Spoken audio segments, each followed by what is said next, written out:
Soyez les bienvenus à ce rendez-vous d'information. Madame, Monsieur, bonjour. Pour ce flash, le Premier ministre a accordé hier à la primature une audience à Sergio Pimenta, le vice-président de la Société financière internationale, la SFI.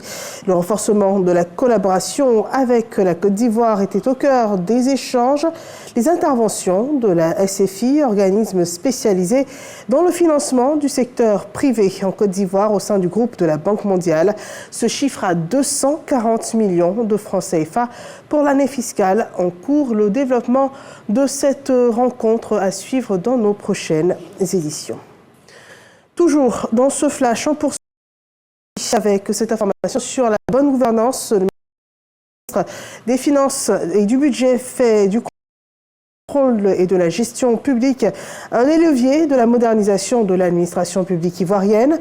Et à cet effet, il est élaboré un guide de méthodologie des systèmes de contrôle de gestion des ministères, illustre de la volonté de lutter contre la corruption en Côte d'Ivoire. C'est un manuel qui devrait permettre d'évaluer la gestion et les performances des ministères, mais aussi la mise en œuvre des projets en faveur des populations.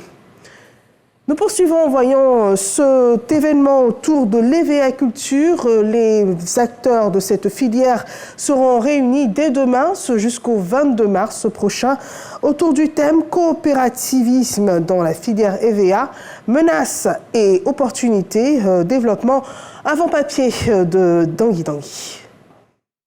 Redonner à la filière EVA son lustre d'antan.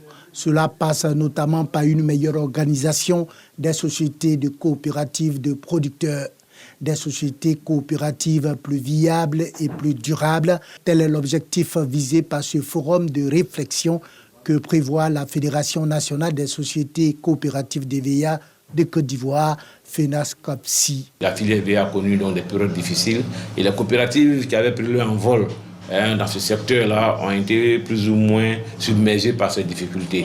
Donc nous organisons un forum, nous allons faire l'état des lieux, proposer des solutions à nos autorités pour que ces sociétés coopératives soient redynamisées pour le bonheur donc, du producteur d'EVA et surtout pour la filière EVA. Sont attendus à ce forum de réflexion les sociétés coopératives de la filière EVA, les producteurs de caoutchouc naturel ainsi que tous les partenaires de ce secteur qui a rapporté 850 milliards de francs CFA en 2021. Environ plus de 30 usines ont été créées parce que l'État a voulu cela, a suscité cela, a encouragé cela. Il va falloir que nous, producteurs, nous travaillons aussi pour avoir la production, pour alimenter ces usines, pour ne pas que la valeur ajoutée de toutes ces productions se retrouve ailleurs. Coopérativisme dans la filière EVA, menaces et opportunités. C'est le thème choisi pour ce forum de réflexion qui sera animé par plusieurs communications, panels et rencontres B2B en vue de mieux cerner les difficultés des producteurs et de contribuer à renforcer leurs capacités.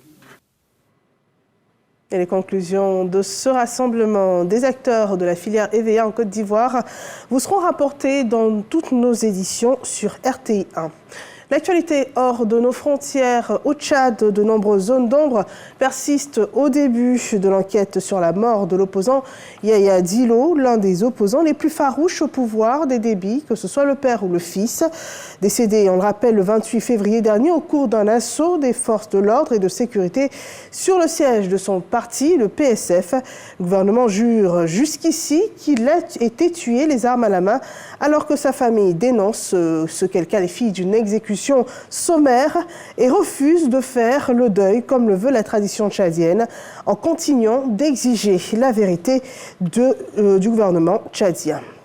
Sur la guerre entre le Hamas et Israël, les pourparlers en vue d'une trêve assortie d'une libération d'otages israéliens et des prisonniers palestiniens donnent des signes de progrès ce mardi sur un fond de crainte d'une famine dans la bande de Gaza et d'une opération armée dans le secteur de Rafah où s'entassent environ 1,5 million de personnes.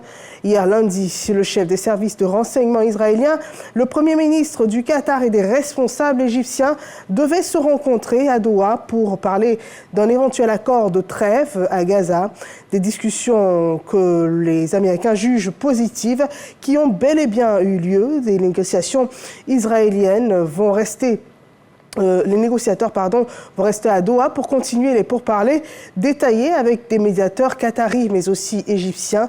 Et puis le département d'État américain a lui annoncé aujourd'hui l'arrivée de la diplomatie américaine avec Anthony Blinken qui se rendrait dès demain en Arabie Saoudite et jeudi en Égypte dans l'espoir de débloquer cette situation qui perdure entre le Hamas et Israël. Voilà qui met un terme à ce flash d'information. Merci de nous avoir suivis. Excellente suite des programmes sur RTI 1 et je vous retrouve à 13h pour le journal.